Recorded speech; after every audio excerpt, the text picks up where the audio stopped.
Welcome to Hanging Out with Robert, that's me. This video contains things that I tinker with throughout the day. For step-by-step detailed instructions of those tasks, you can click on the links in the comment section below. I plan on leaving this video accessible for about 30 days. After that, you can view it through my Patreon account. This video also has tips and tricks that I've learned over the years. So, thank you very much for watching. I'm here at this Volvo 960. Be careful for that airbag trigger. Somebody has exposed there. I don't see the trigger safety switch, so I'm going to try to watch it. I'm going to pull the shifter assembly. Ship it to somebody. Theirs is busted somehow. Let's get started. First thing I do, read this trim piece, pull it up out of the way, have access to those two screws, pull those two screws. Lift up the armrest. Right down in there, there's a little slit. You put a screwdriver in there, pop that slit up. This little panel I'm about to show you. Slit there, flat tip screwdriver. Pry that up. It's two T25. They don't look like they match, so somebody's already pulled them in the past. So let me go ahead and remove these two T25s. Next thing you want to do is stick the key in it. Pull the shifter back. I can't do that because I don't have a key. So I'm going to pull the handle off. Try to get this out of the way without breaking what I came here for. Put a little pressure on this to access those two screws. One there, the one on that side's missing. Pull the radio out of the way. You push in the two clips on the edge of the radio, pull the two tabs out, slide the radio out, unplug it. There's a video in the comments for that. Next, you want to pull this trim up and out of the way. It has a release there and a release on this other side.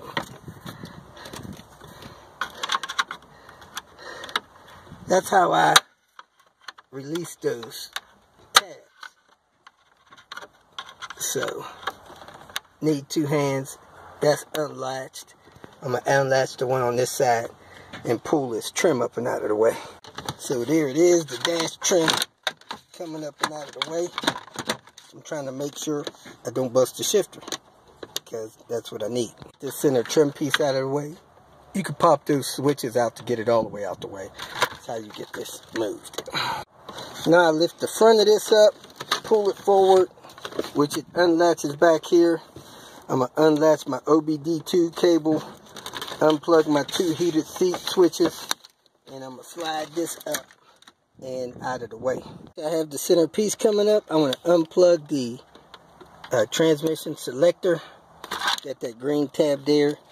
Pull the light out of here. Then I can lift that all the way up and out of the way. Now I have some access to this. I don't want to break anything with it, but the cable has a latch there. You had to pry that up, get that clip out of there, and then unhook the cable. So let me see if I can get this started. Now I'm going to undo those 4 bolts and go from there. I'm on the driver's side, pull the carpet back, and I need to unplug this plug here, because those wires are somehow attached to that shifter assembly. Wires are for the shift lock solenoid and probably that light. Now I'm going to go under the car and disconnect the linkage down there. So this is the linkage down here. Looks like it's got a 12mm on it.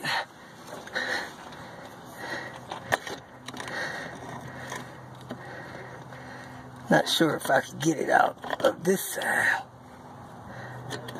with the clip, but oftentimes this bushing in here gets worn, and when that bushing gets worn, you have play in your shifter.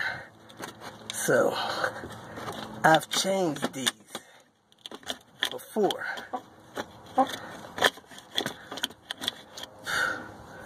Trying to see if this is a clip I can slide out of here. Yes, it is. So Let me try to push this clip off.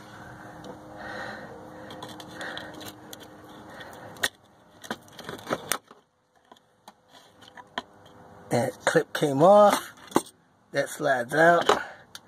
Now I could probably get this shifter assembly up and out of that hole. Let me go back upside top and try to pull it out. I have to release the cable from the shifter assembly. When I fold this rubber piece up, I can see the tip of that cable. So I'm going to unlatch that cable from that catch with my needle nose pliers, pull that out, and my shifter assembly should come up and out of here.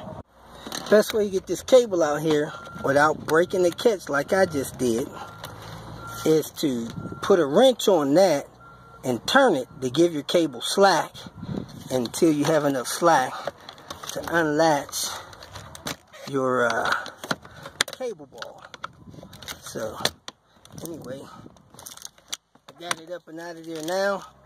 Now I'm going to try to pull this handle assembly up and out of here. There it is, up and out. Now if you have an ignition shift lock cable problem, I got a write-up on that, but you can actually disconnect that cable and this shifting thing will work fine. Push that forward and you can shift it without having that shift lock cable intact. So anyway, that's how you get it out. If you got any questions, go ahead and post them. I'm going to get out of here. It's all rusted up, so I got a spare one from down at the shop. Put that on. That's the clip that goes in the turbo, and here is the turbo that's going in the Panther. The place that I bought it from, brand new, told me that they can get me a decent deal on these turbos. This, what I'm pulling out of here, is what's called the CHRA. This is the standard CHRA TD04 out of the P80 Volvos. I had purchased this one with a 19T billet wheel on there. Billet is a cast wheel, and sometimes you can get them with even blades, sometimes not. I thought this one was going to have even blades the whole way up, but it doesn't. At any rate, this is the one I'm putting in Panther, 19T.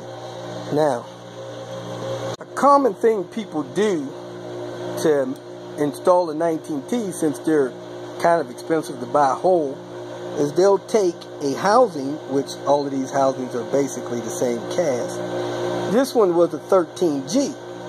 I took it to a machine shop and have them open this up to match a 19T facial housing, and they cut this for the 19T. You see that orange paint on there? That orange paint is on there because that helped with their balancing. This thing has been professionally balanced. You really don't want to install a turbo hadn't been balanced. The wheels hadn't been balanced. It's best if it's balanced, assembled, but some people balance this, they balance that, then they put it together and say, hey, it's balanced. The 19T is the biggest turbo that Volvo put on the P80 cars. People can go bigger, but this one is, man, very safe to put in your car. It's got that hole right there. That hole goes over that guide pin right there. So, set this down in there nice and gently. Spin that around until that guide pin falls in place.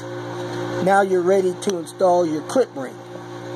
Now, before you do that, you want to make sure that your turbo spins nice and freely. It doesn't scrape on your walls. It's got a very tight fit, as you can see, very tight fit. Less than 1/1000th of an inch. And we can go ahead and put that clip in place. Turn it nice and freely. Put your clip over there. Get it worked down over there. And get you screwdrivers, whatever you're going to do, get that locked in. I have the clip in the rim of it. Now I'm going to work it down into the housing so that it's locked in. Right now it is not locked in. And it has a bevel. Now you can see the clip is seated down in there all the way around. I'm going to try to get it a little more seated in the back, but it is seated in there really good. Now that's another look at the clip seated down in there. And you can feel that it's seated right because you don't have any rub in there. Nice, smooth. And when you look down in there, there's like almost no clearance around that blade. So look down in there as far as you can. Make sure there ain't no clearance where you'll get turbulence. Nice tight fit the whole way down the blade. That way when it's spinning, man, this thing can spin at 15 pounds, maybe 2,000 RPMs. And if it ain't right, it's going to create turbulence and cause a problem with the turbo. Wear it out, destroy it. I've seen those impellers totally destroyed. When you have the turbo out like this and it's not in an exhaust flange, be extra careful you're not bumping on this compressor wheel. You don't want to damage the turbo. Now I'm going to put the bypass valve on there and screw that on. If you're going to do a block off plate, do that. But I'm putting the bypass on there. And then I'm going to bolt the wastegate actuator on there. I'm not going to. You definitely don't want to damage it. I pressure tested it and it tested good. So I'm going to bolt that on there. I knocked the rust off of my coolant tube. I'm going to paint it except for the tip where the hose are going to connect. If you feel that this information was useful, please like it and share it with your social media friends. You can subscribe to my channel so that you will get notifications of future videos that I post. You can follow me on Twitter, and if you need to contact me directly, please visit my website. And if you have any questions, leave them below, and someone or myself will reply to them. Again, thank you very much for watching.